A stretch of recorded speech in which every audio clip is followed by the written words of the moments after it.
We're on. Okay. So here I am with Alexandra Bruce from Forbidden Knowledge TV. Hello. It's good to see you. We're here to announce that the records are being released. The JFK Records Act mandated their release in 1992, and it's 25 years later, October 26th. And there was some suspense there about will they, won't they, because there's supposedly some inflammatory stuff that's still in these documents. But I think so far all signals go. What we saw, we were looking at the National Archives, and they said the files are out but not online yet, which I guess is a little odd. What do you think about it? It's not exactly what we were led to believe, but I guess there might be a little, not everyone is on a message, on the same message. No question, no question. Yeah. I also happen to think that, you know, this is a sensitive area because we have the administration very much at odds with the CIA currently, and the CIA not wanting these records released. Right, you so have to think, you know, CIA is the PP dossier. I mean, like, that's what the CIA is to Trump right now. So. Right, so this, you could say this is his revenge in a way. Right. But these records are important because, of course, when we get into the JFK assassination, it's a linchpin event for the national security state taking enormous power strides that they didn't have before. And some of the ramifications of that, the escalation into the war in Vietnam, for example, the complete kind of black budget takeover of the space program, and a number of policies that I would say JFK was moving toward cooperation with the Soviets. We got a gigantic Cold War dance that went on for years and years, lots of military spending, which JFK was definitely not a major proponent of. And so we can see there have been a lot of questions, and I've done, you know, in my work, my documentary Agent Oswald is there on the channel for anyone who wants to see what my research has come out about this. But I've done interviews with people like a Watergate lawyer, Douglas Caddy, and author Dick Russell, and they've given us a whole view of what's been going on around this case. And it's been a lot of subterfuge, it's been a lot of cloak and dagger, it's been a lot of hiding what the truth was. And so when we get to the truth of the JFK assassination, we're getting into really hardcore deep state territory because those kinds of mysteries, it's not something we get access to very often, but they have enormous impact on our daily life, especially our political lives. Oh, yeah. I mean, it's an interesting pas de deux. It's an interesting dance we're seeing today. Yeah. Now, a couple of things that might come out in these records, since they're not actually available online. We can't get our actual hands on them. Yeah, it's a little disappointing. But a few things that have been teased about those files is a lot of them relate to Oswald's visit to Mexico City. Now, there's a lot of speculation about Oswald's visit to Mexico City because what happened, in essence, was it just so happened that the CIA's cameras broke, according to CIA Director. Oh, a likely story. Richard Helms. I like that. But nonetheless, the story is that Oswald visited the Cuban and the Soviet embassies when he was there and demanded a visa to go to Cuba. So, you know, kind of brandishing his communist credentials. Well, but also showing that he was very much a person of interest. They were following him. Yes.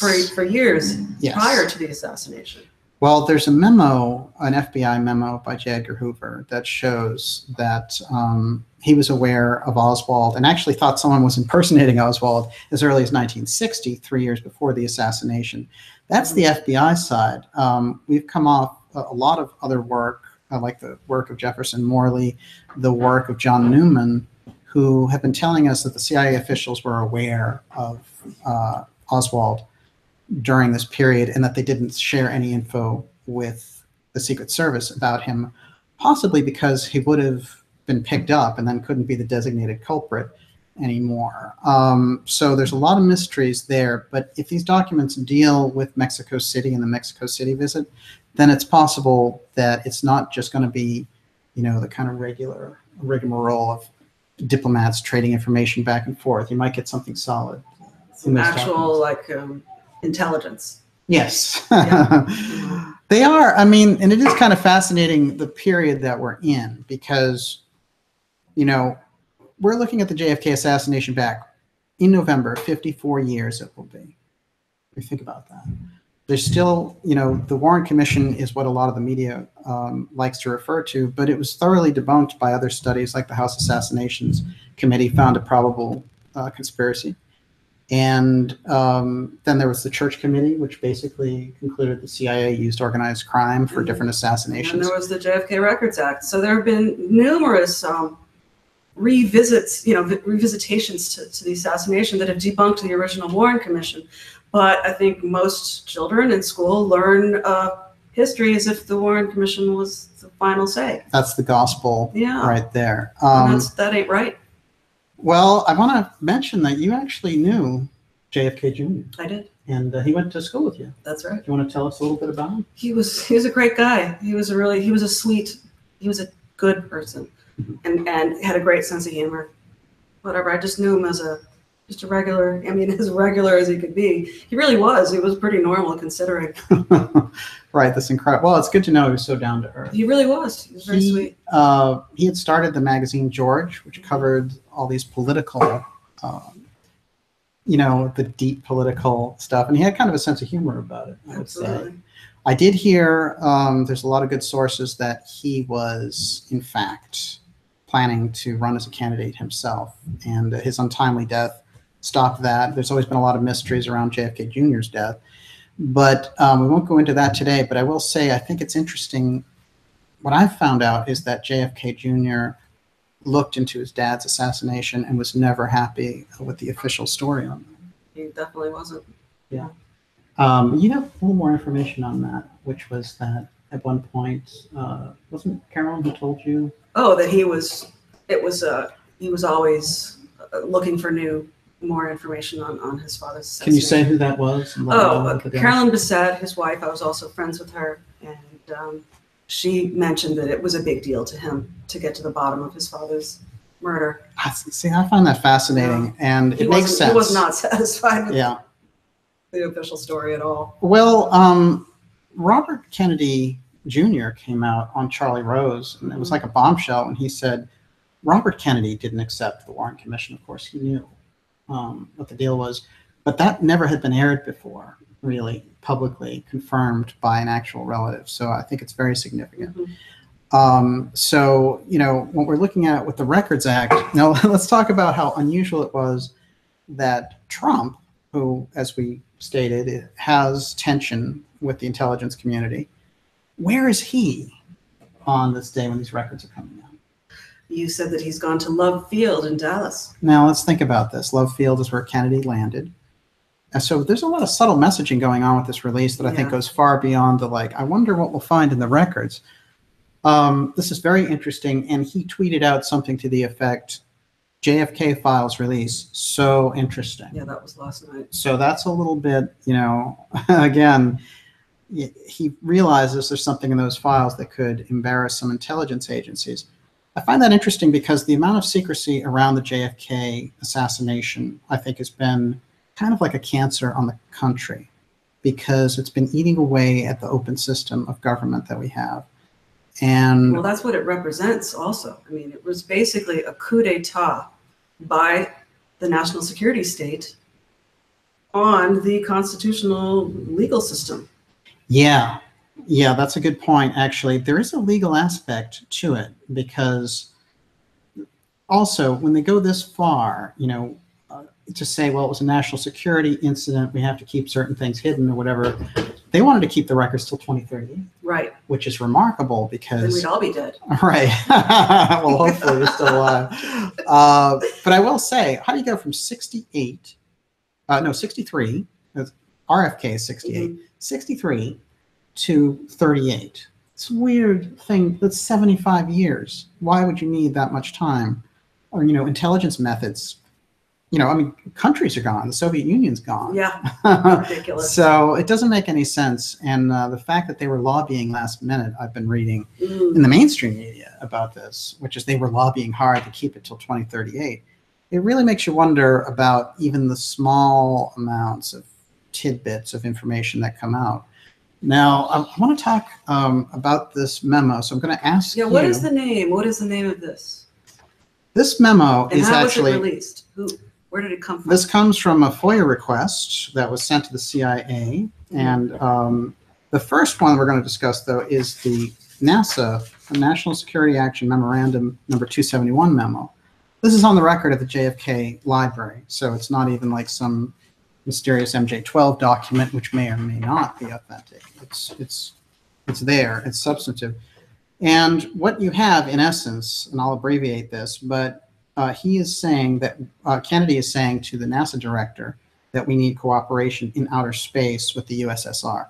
It's dated November 12th, 1963. Of course, Kennedy's assassinated on November 22nd. And I think that, you know, when we look at this, we have to say there's a major issue here because he's saying we have to share intelligence with them. Now, when we go to the following memo, which was released by a guy named William Lester, who got it as a FOIA request, and it was covered widely, you know, in the UK media. They didn't cover it here at all. Very interesting. Blocked out. Yep. And even a lot of the document is blacked out, as you can see. But I do find it interesting. Now, this is his directive memoranda about this issue, John F. Kennedy, sending it to the Central Intelligence Agency. And I'll just read a little bit of this. As I had discussed with you previously, I've initiated and have instructed James Webb, who's the head of NASA, to develop a program with the Soviet Union in the high threat cases, reviewed with the purposes of identification of bona fides as opposed to classified CIA, United States Air Force sources. It is important that we make a clear distinction between the knowns and the unknowns. So that's, for starters, pretty curious. In a memo that's titled Subject Classification Revise. A review. It's a classification review of all UFO intelligence files affecting national security. So, so that's the hand of the president there, talking about UFO, reviewing all UFO intelligence. Exactly.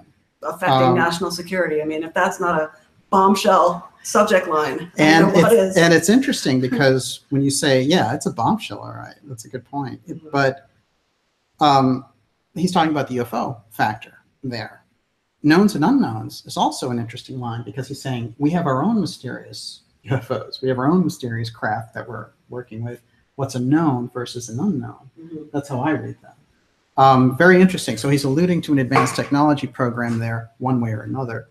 And then he says it's important that we make a clear distinction between the knowns and unknowns. In the event the Soviets try to mistake our extended cooperation as a cover for intelligence gathering of their defense and space programs. In other words, if they start seeing UFOs whiz by, they don't want them to think it's us. Yes, exactly, and that we're gathering intelligence. Right. So we have to show them basically what we have on our knowns versus unknowns. That was really, I think, the reason for this whole push was like because nobody knows who anybody is anymore, and so we want them to know who we are. And so when that's the known, the unknowns is things that we don't know what they are, and we both don't know what they are.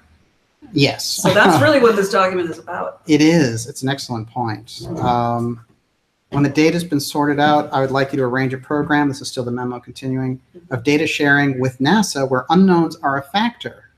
This will help NASA mission directors in their defensive responsibilities. Now, it's kind of fascinating because NASA officially doesn't have any defensive capabilities still, right? It's a civilian agency. What? That's nice. So they have defensive responsibilities against what? It really makes you curious. And then he wanted the review by February 1st, 64. Of course, he is assassinated 10 days later. Is it related to this change in direction?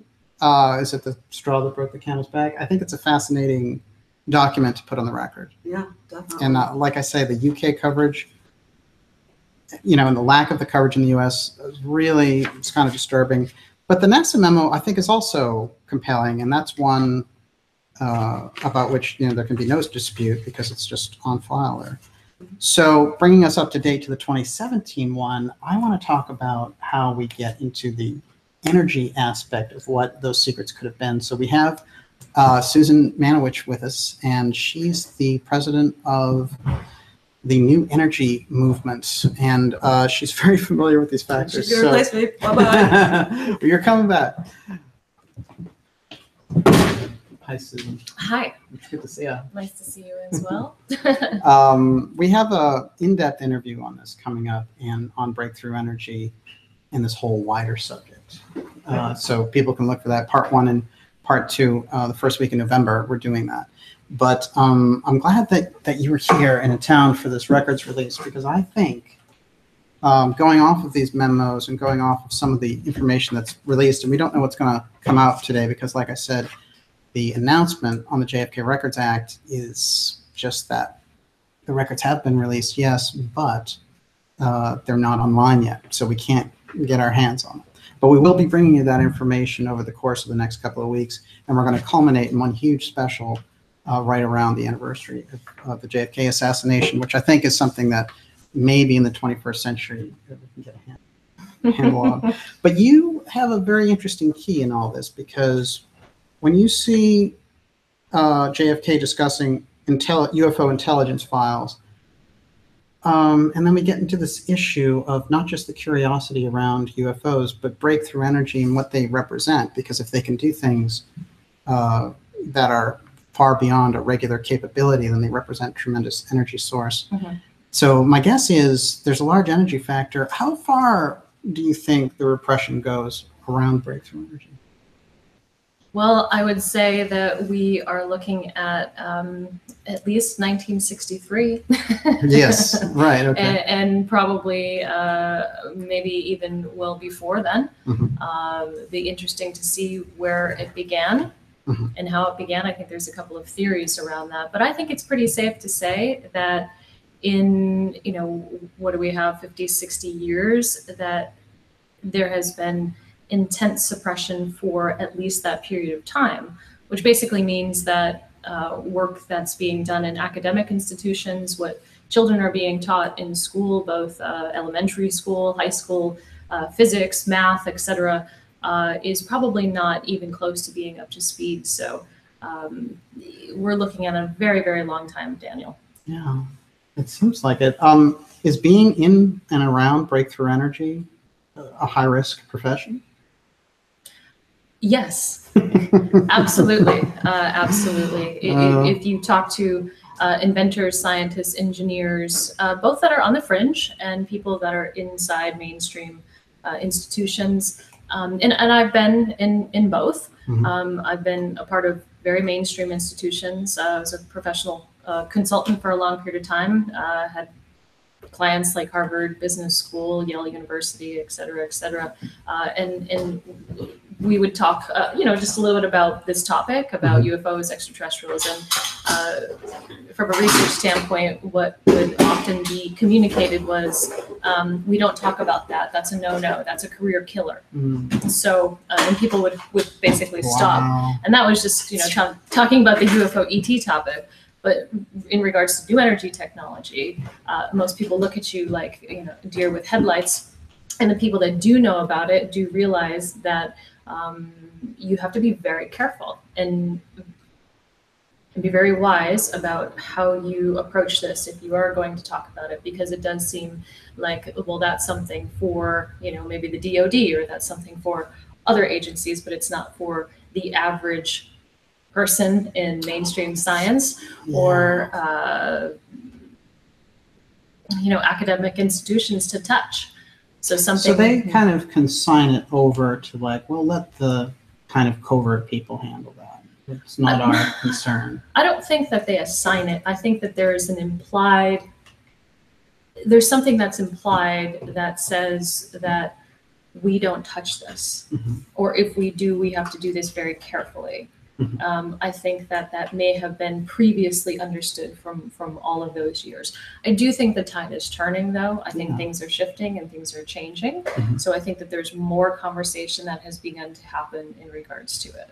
Fantastic. I have to ask you, since I know that you worked with John Mack, and John Mack is somebody who comes up in my shows quite a bit, who was a Harvard University professor who took the subject of UFOs very seriously, did a number of incredible books. What's your favorite book? I love. For me, it was Passport to the Cosmos. That book was great. Yeah, and there's a specific chapter that I love, and I can talk about that now or in a couple of minutes. Let me know. Yeah. There's a chapter on the environment and as he was beginning to understand well, what is it? So okay, people are having these contact experiences. How is it occurring? There's the science and the astrophysics and the physics of that, right? And the consciousness of that. But really, what is this greater message that seems to be, happening over and over and over? And that's the Earth is going through changes. Now, this was, 20 years ago that he was doing this, right? The Earth is going to go through a series of changes, and our capacity to be ready for that is absolutely key. Mm-hmm. And that is what seemed to be the common message and the common thread of the contactee experience, that we need to be able to help humanity through this shift. Why is that so threatening? Why is that so challenging? Still is up for anyone's discussion, but it was really about these upcoming Earth changes that we're it's fascinating because Mac was able to tie this into the environment, and this is really the genius of Mac. And I know that I can speak about him as somebody that I knew on a very kind of light level, but I got a lot of information from him when I met him, and I thought he was a very interesting person, and I had friends who worked for him. Mm-hmm. But you actually worked with him around these issues. It came up a little bit, and so you have that kind of deeper knowledge. Well, I would say this. I'll classify. I didn't technically work with him. So I had just finished my bachelor's degree, 21 years old. I think it was 21. I had spent a little bit of time with Bud Hopkins, probably around 19 or 20 years old. And he was one of the best researchers around this also. Yeah, one of the other brave souls. Was it Hopkins who led you to Mac? Yes, yeah. When I graduated with my degree, I'm trying to give you the year now, and I can't remember. I'm going to date myself, but it was a while ago. And Bud had said, I graduated with a degree in psychology, and Bud said, why don't you go and see if you can work with John? He's got this group out there. And I called and ended up speaking with John on the phone, and then met him and met the group at Pure. I ended up probably being more studied than contributing to the research, but that's where I met Dr. Rudy Shield, who just retired, who's a professor of astrophysics and worked for the Harvard Smithsonian Institute. John and Rudy made a great team because Rudy could help to understand from an astrophysics standpoint how these things may have been occurring. And the team that John had surrounded himself with, I became very, very close friends with them. They were my mentors and are my mentors for a very, very long time. So just to give you, I want to be accurate with, the work that I did. I was a... Yes, right. It's not so much that you were like his hired assistant, it's that he was working with you. Yes, he had a team of counselors and a team of researchers, and again, the group was PEER. It was the Program for Extraordinary Experience Research, and what they were doing is scientifically, through good research and data and professional expertise, really trying to genuinely understand the nature of contact, but also they were trying to rule out that this population of people that were claiming to have these experiences were in fact, not only were they not crazy, but they were typically higher levels of intelligence, more well adapted, what we would now say is higher levels of consciousness, that there was nothing wrong. If anything, there might have been there was more right than there was wrong with this population of people. So, here you have a Harvard psychiatrist that's actually saying maybe the opposite of what every one of his peers would have expected him to say, which caused quite a commotion. It is, but this is the institutional thing that we need to get at. And it's what we're up against, really, when you consider the JFK assassination. It's the institution giving us the records. I mean, the public owns the records, really. The government is supposed to be a servant of the people, and how can they keep government records secret? You can understand if they're working around something sensitive, say in the last decade or so, but after 50 years, I would imagine all of that sensitivity has gone away. So they're withholding that for a totally different reason. So I think Mac is a great trailblazer because he helped to break down that wall. And he said, look, I'm a Harvard psychiatrist, but this subject's not going away. Let's deal with it. Right. Which I think is a much better approach. And again, my approach with around these records is exactly the same thing. Let's deal with it. Whatever's in there, whatever's in those files, if this agency overreached, and I want to bring this up because the National Security Act in essence, shortly thereafter, the CIA is created. Harry Truman did it. Right. And Truman, after the Kennedy assassination, says 1 month to the day, actually, that Kennedy was assassinated, he does a major editorial saying the CIA has gone way over their mandate. They weren't built for this. He's the one who created them. Mm-hmm. And he said, we need to rein them back in. And there's a famous story where Allen Dulles, who was the CIA director that Kennedy fired, but then he was in charge of all intelligence for the Warren Commission, which is very ironic considering Kennedy had fired him. It doesn't seem like this would be a normal step. It seems more like a cover-up step that's going on there. Mm-hmm. But he went and he visited Truman that night. Mm-hmm. And he said, please retract that. You know, we have this whole thing about CIA secrecy. And Truman was like, no, I created you and I can tell you where the boundaries are. Mm-hmm. And they've tried to flush that thing, but because this article came out and was public and Truman wrote it, there's just no way to get around it. You can't get any more definitive than that. Mm-hmm. The question is, have we done any better reining in that power structure since 1963? Here we are almost 54 years later. I would say probably not so much at this point. And it seems it's almost like this. It's almost like people in mainstream media, academic institutions, in mainstream whatever, mainstream science. It's like people are living in this cultural norm of we don't ask this, we don't touch that. And it's like this safety zone of the dominant culture. Mm-hmm. And they're afraid to step out because of the marginalization of what maybe has happened before. So it's almost like, you know, they've trained the American public quite well, if you ask me, and maybe trained them too well to a point that the dog doesn't even bother going outside anymore, even though it may need to. Right, well, the term conspiracy theory was invented by the CIA. That's Alexandra piping up back there. Yeah, to describe people who questioned the Warren Commission. And That's while we're in the middle from. of these incredible conversations, we're going to wrap up this broadcast, but because the records aren't available online, I can't really talk about them yet. But I think with the little dance that we saw between the administration and the CIA, that there is something in there that is going to be worth looking into. And we're going to spend a lot of time doing that over the next few weeks. And I'm going to have the help of Susan and Alexandra when we get into it. And we're going to talk about the larger aspects around it, the political aspects, the energy aspects, the UFO aspects, the deep state aspects, and, you know, can you really move the culture forward around this release? Maybe this release can be some kind of a rallying cry. Well, you know, what will probably happen is a lot of the details that come out, people will say, well, we knew that, and, you know, it won't be made such a big deal of. But maybe, just maybe, there's something in there that's worthwhile. So we're going to sign off now, but thank you, Susan. Thank you, Daniel. Really appreciate it. And thank you, Alexandra. She's back there. We're going to be talking to her later, too. So have a great afternoon over there. And watch for Susan's interview, which is coming up on the first week of November, a 2-part interview with her on her breakthrough energy company, New Energy Movement, and also with Alexandra. And Alexandra, we're doing Forbidden Knowledge TV and an overview of what she's doing there. So have a great afternoon over there. And if you're looking for more information, go to darkjournalist.com.